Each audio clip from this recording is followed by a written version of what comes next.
I've been looking for the training that could tell people how to mobilize and form an ecclesia. We talk about the ecclesia, and too often my perspective in this is ministers, preachers, prophets talk about the ecclesia or the ecclesia, the church, and that they never really give practical understanding about how does it operate in business, government, education. I'm finally finding somebody, this guy, you're going to love him. You're going to hear him today.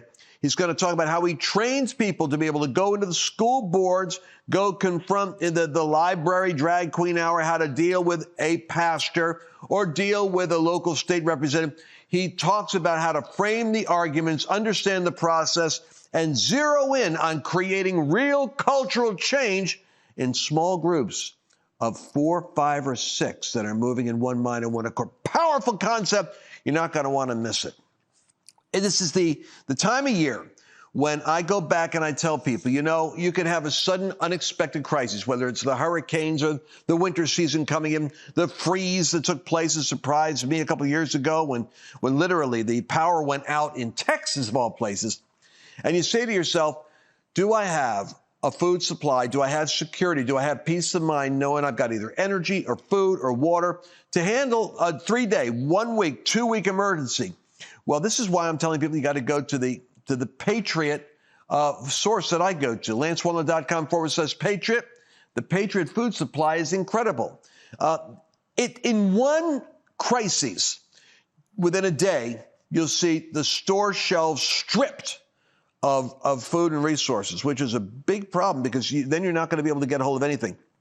That's the reason why I've got stuff that's there. It's got a 20-year shelf life, 2,000 calories a day, breakfast, lunch, dinner. But I've not only got it for me, but I told Annabelle, we got to get a little something because our kids, we live in Texas. We want to make sure that they have access to something if an emergency comes.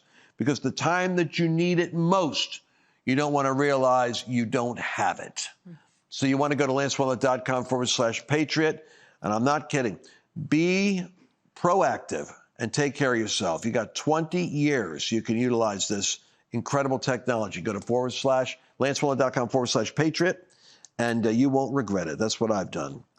Let's get into this really important program on the mobilized citizen ecclesia and how it's changing America. Welcome to the Lance Wallnau Show. You know, one of the things that we have been battling through in the battle for America is the fact that we have these institutions. We talk about the 7 mountains, that you're never going to be able to get rid of that concept because no matter what you do, you're going to find you're dealing with politicians, you're dealing with pastors, you're dealing with principals in your school system, education, church, government, media, entertainment, and business. Those vertical hierarchies are here to stay. I don't care what country you go into, they exist. Now, the challenge is you theoretically, you believe that the people that are representing you, and we're finding this out all the time, the people that are representing you in church, the pastors, or the people that are representing you in the school system, or the people that are representing you in local government, they say one thing to you, and then they do something else in the environment that they're in. They, instead of being transforming the environment, they conform to the pressure of that environment. And then they chameleon like they transform themselves to you. And they make it sound like they're with you, they understand you, they're going to do something about that. And then you find out that the institutions are getting more and more corrupt. Well, I've always got my ear to the ground to say, is there any developments happening out there? And we push different tools like the Patriot Academy or Turning Point Faith, and so I'll always looking for someone like the guest I've got on today. So a friend of mine, Nancy Hansen, tells me you need to check out this guy, Richard Crump.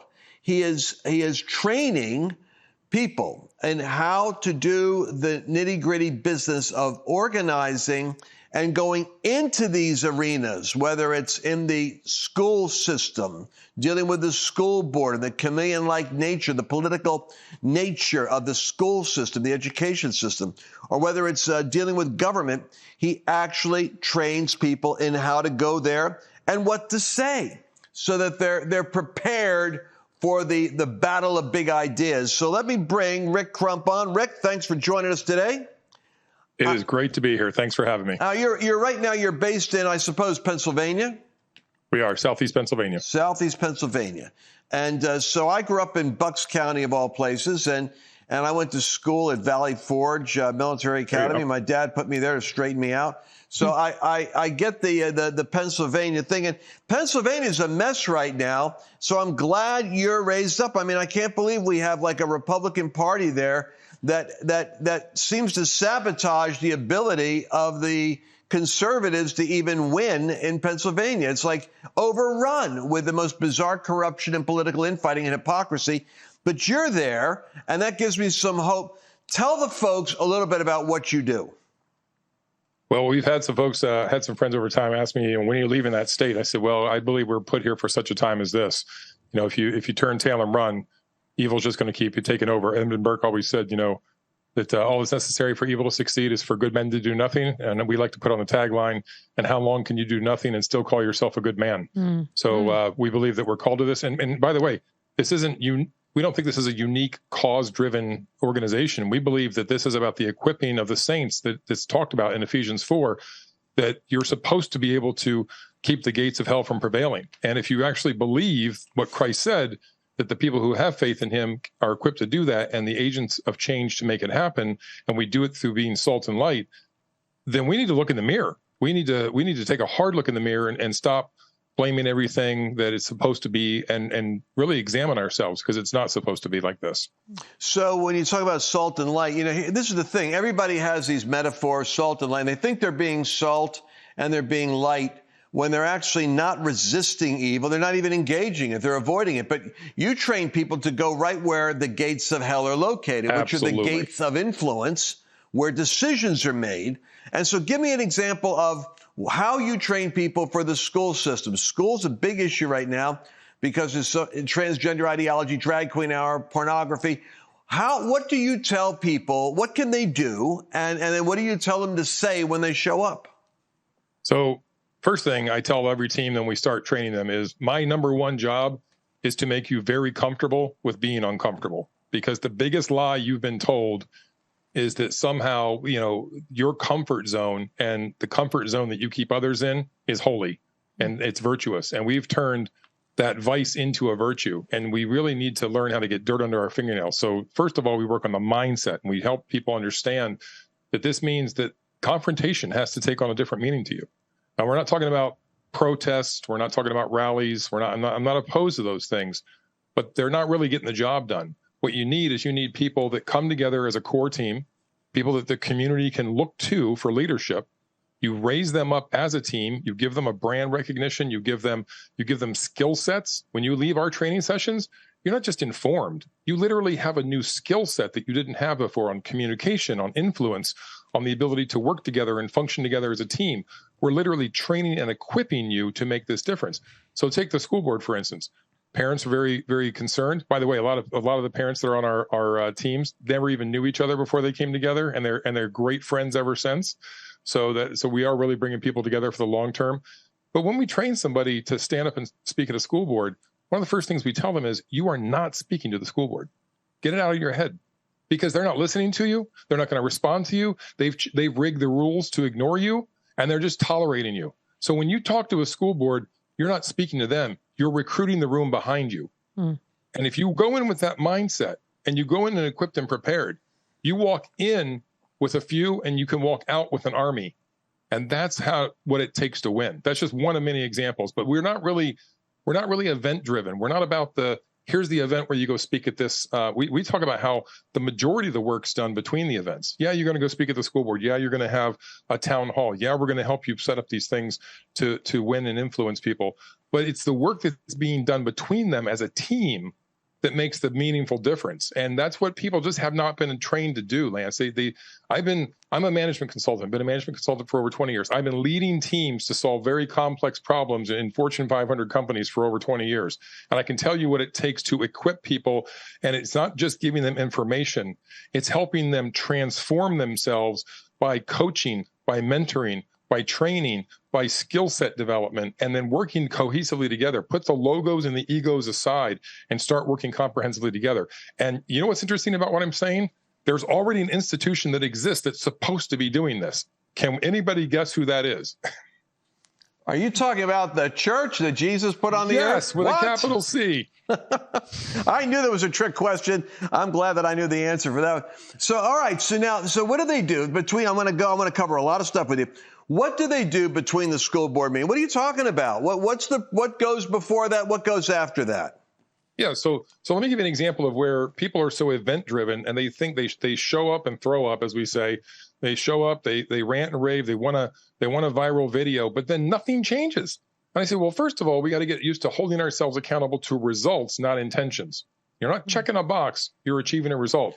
And everybody that's in business recognizes that when you're not achieving results, you examine your methodologies and you adjust. So we first get them to identify the results they want to achieve. So for instance, I get a group of parents comes up to me and I say, well, you got to have 6 to 8 parents that are willing to work and play well together. And that's no small feat, given the fact that everybody's got their agendas. And so we will help a handful of people host a town hall meeting where we'll do a presentation and talk about the ills of society, and we'll show them some polling data.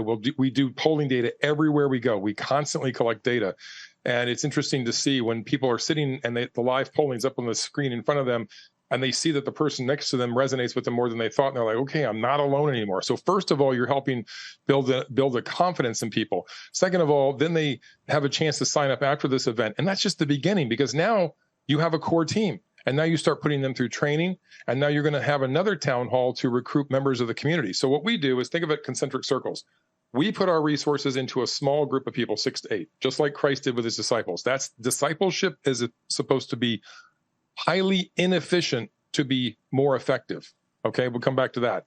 Then we equip those people to go out and with a message to recruit volunteers in their community. So there's the second ring. And those volunteers working the messaging and working the strategy then begin to influence the community. And that's how they win the moral argument, which is the basis for all change in society. And then lo and behold, people step up to be candidates in the next primary. Lo and behold, the local party finds some nerve and decides to back somebody. Lo and behold, you end up having people that want to go do more door knocking. Now, we don't really get involved in the political campaigns. Everyone's talking about the politics. Everybody's talking about supporting the candidates. And we're like, yeah, but here's the problem. Everyone's ignoring the most important part, the constituency. If you don't change the hearts and minds of the constituency to get behind the right candidates, how many times are you going to keep talking about voter turnout?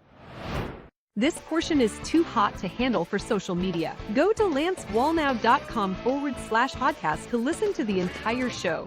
Interesting. Okay, so Rick, I'd like to hold you over for a second part here, because I want to ask you specifically, what are your students saying when they talk to politicians, pastors, and boards in order to recruit the room behind them? And I get what you're saying. How can people keep track with you and find out more about what you're doing right now?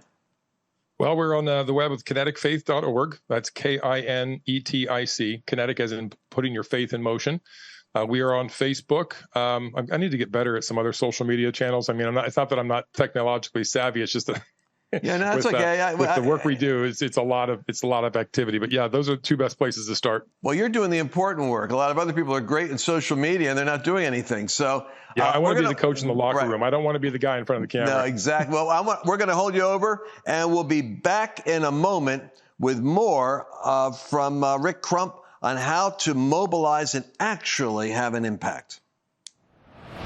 What happens if a natural disaster takes place? We have these weird tornadoes that hit in the Midwest and in Texas, but look at the hurricanes in Florida. People can literally have their houses flooded, or they're in a situation where they have no food or access to groceries. Everyone needs at least a 4-week emergency food kit. And fortunately, My Patriot Supply has created a 4-week emergency kit. And these products will last for 25 years. The interesting thing is they give you a 2,000 calorie per day meal. And that's the key. Delicious and 2,000 calories a day, because that's what you're going to need to sustain yourself for 4 weeks in a crisis. We had a winter freeze here in Texas, of all places. And we had a couple of days where we had no electricity. I'm telling you something, this makes a huge difference. Mushroom rice pilaf, fluffy rice and mushrooms, seasoned with red wine and herb. And then how about starting the day off? Maple Grove oatmeal, old-fashioned oats, maple flavoring, with a pinch of brown sugar. This is what you want to do. 4-week emergency food kit, and that's just for you. Think about your children. Guaranteed, somebody around you is going to need help. You're going to want to at least have the 4-week emergency kit. Go to lancewallnau.com/patriot. Use that link, and you're going to get a special discount on their special 4-week emergency kit promotion.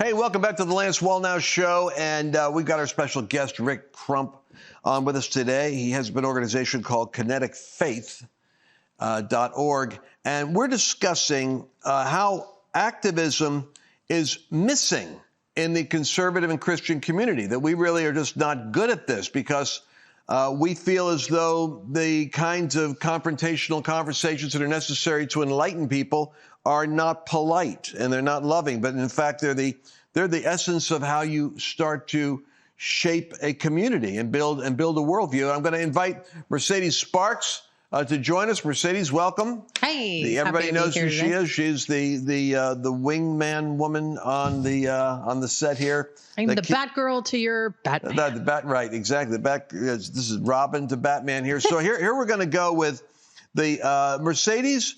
What are your thoughts as we've been listening to Rick talk about speaking up? It's interesting. He said something in the first segment, which is, people show up and throw up, but they don't necessarily know what to do. So what are your questions? I think that's like the number one question we get asked all the time, because what's so great about media and, shows where we're talking about all the issues, you're left with this feeling of like, well, what can I do?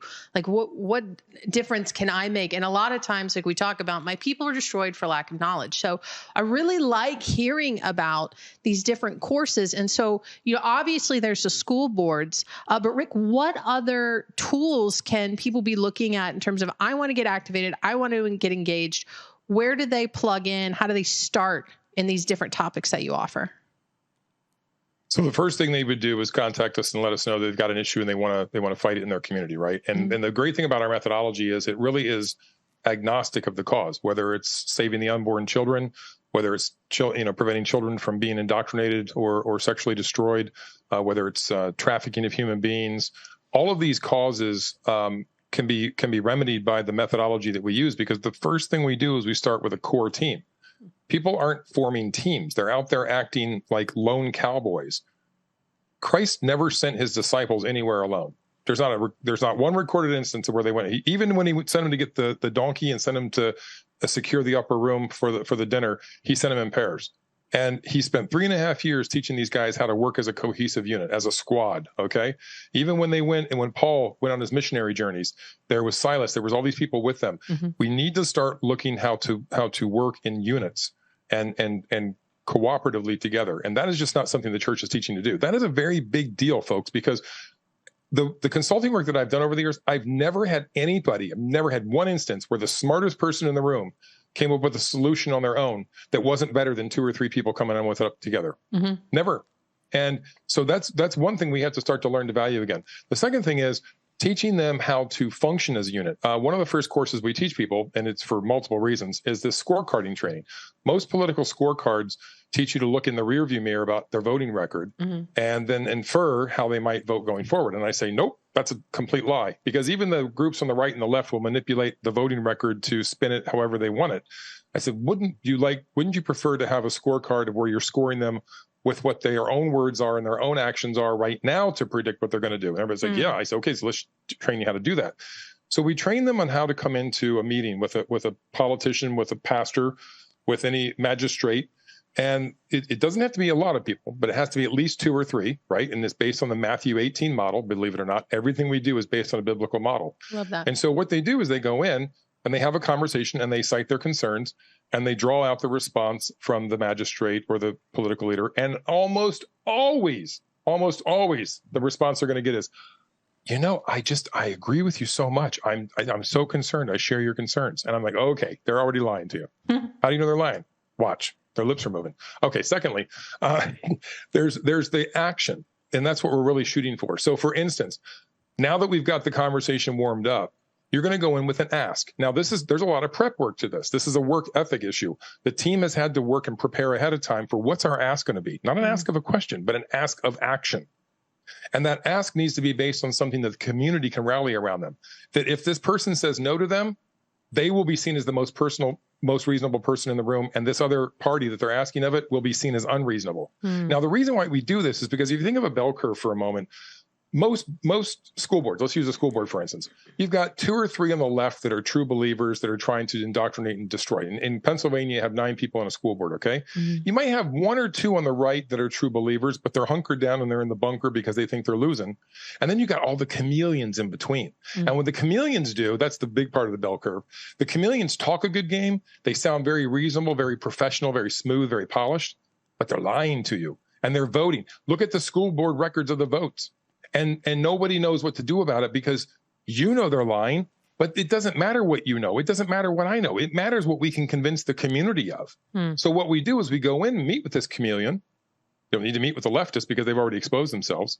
You go in and you meet with the chameleon and you get an ask of them. And it's a very reasonable ask. And when they start to say no and they hem haw, by the way, our scorecarding is based on a 5-point scale. -2, -1, 0, +1, +2. If you walk in and the politician looks at you and says, oh, I completely agree with you, and I'm all on board with you, and they give no excuses, guess what that gets on our scorecard? A big fat 0. If they go in and they start with the whole, I'm on board with you, I agree with you, but, and they give all the excuses, they get a -1. Now, what's the most common answer people get from a politician? It's the excuses, right? Yes. Yes, it's all the, oh, I agree with you, but that's not leadership. We need to raise the bar and expect more out of our leaders. And by the way, I'm talking about in our own backyard, folks. I'm talking about in our churches. I'm talking about in our Republican Party. That's where we start because that's the enabler of evil. The people that are enabling the evil, I expect Hitler to be Hitler, but I really am upset about Chamberlain because Chamberlain's stopping us. We need some Churchills. We need to get rid of Chamberlain so we can get Churchills. Guess what we focus on? We focus on exposing the Chamberlains so we can build Churchills, if that makes sense. But now you go in and you've got this ask, and they start saying no to you, and they give all these excuses. And now guess what? You got 2 or 3 witnesses. There's no way to spin it. Now we're going to start letting them know what we're going to do with that information. And we're going to go back out and expose them. And then they walk through the 7 Ds. They're in denial. They're downplaying it. They're deflecting it. They're trying to demonize you. We teach a whole course of how to anticipate and expect these professional liars to spin you and manipulate you. And our people are so excited. We work with some people from Moms for Liberty. You probably heard from Moms for Liberty.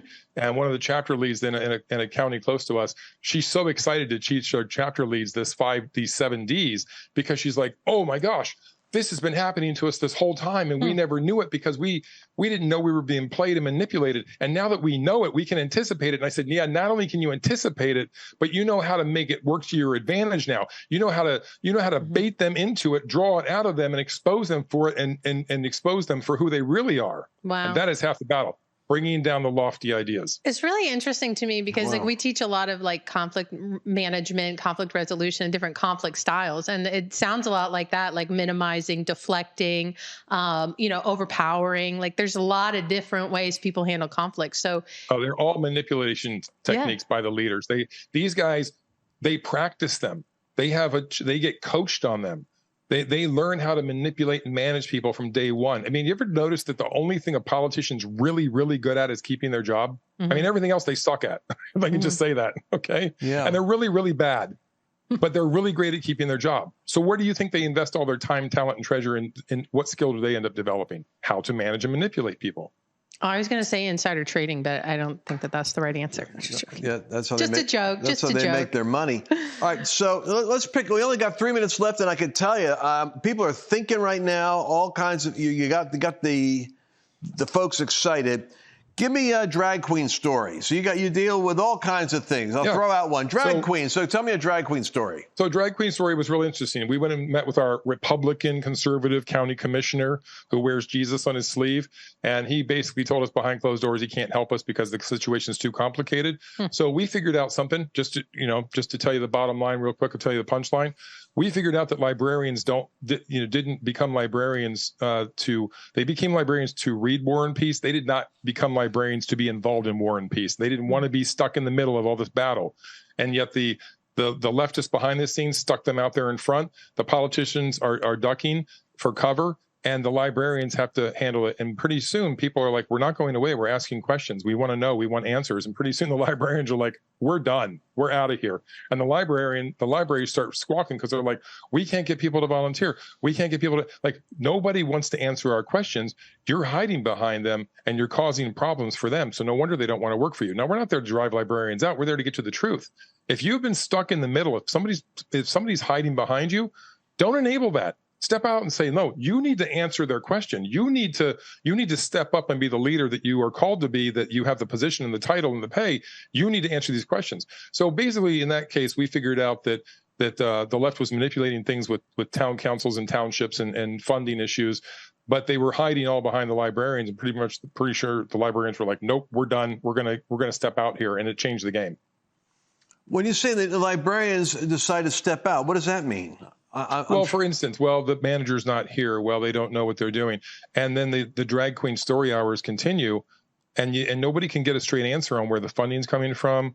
Nobody can get a straight answer on what's happening with who's scheduling these things. Nobody can get a straight answer on what the policy is or the procedures for changing the policy.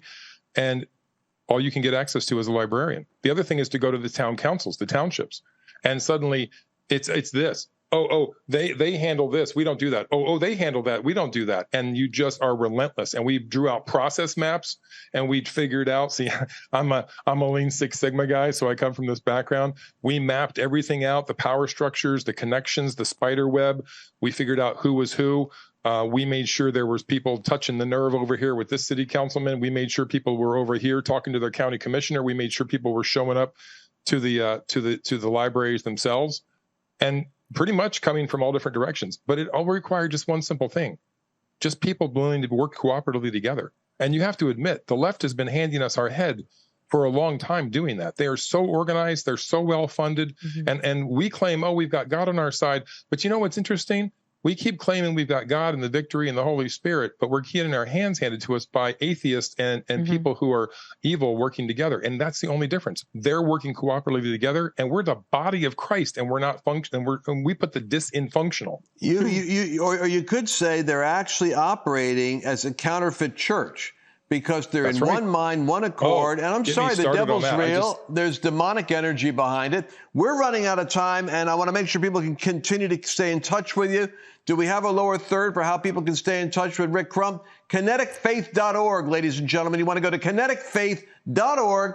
Rick, we're going to be hearing more from you. Prepare yourself, my brother, for the wave of interest that's going to come at you, because we're the beginning of the gathering of a populist movement, and we're going to be putting a lot of people in your direction. So we'll be talking to you some more. Thank you for your help and for your leadership. I wanted to take a minute to talk about one of my great heroes of the faith, which is Mike Lindell. What's really cool about Mike is it's not just the pillow. It's the fact that the guy makes really cool products. For instance, I start my day off with my coffee. I had a cup of coffee the other day here in the office, and I said, no, I want that. It wasn't like Starbucks. It tastes better. And it was Mike's coffee. I said, what is it? They're little Mike Lindell's coffee. I said, my gosh, get a bunch of my coffees. Now, the best way to start the day is you put on these slippers, right? And have your My Coffee. If you've not worked with these slippers yet, I'm not kidding you. There's a special kind of design that Mike has put into this, with 4 layers of cushion with a solid sole and a fur interior. I call it my sip and slip strategy. I start my day off by slipping on my slippers and having a sip of Mike's coffee. But you know what else I'm curious about now? Because I've got to check out the 2.0 pillow. The 2.0 pillow actually is designed so that it distributes the heat of your own head, your face. You know, you're lying there, and it makes it so the pillow's always cool. Now, I like that, because I wake up in the middle of the night and have to flip over my pillow because it gets hot. Mike's solved that problem. I want you to go to mypillow.com, promo code Lance, because you can get a discount that I've set up for the pillows, for the coffee, and for the slippers. And do it today. You'll be happy. Did you enjoy this latest episode? Please remember to share it with your friends, because the more knowledge you have, the better equipped you are to navigate the world.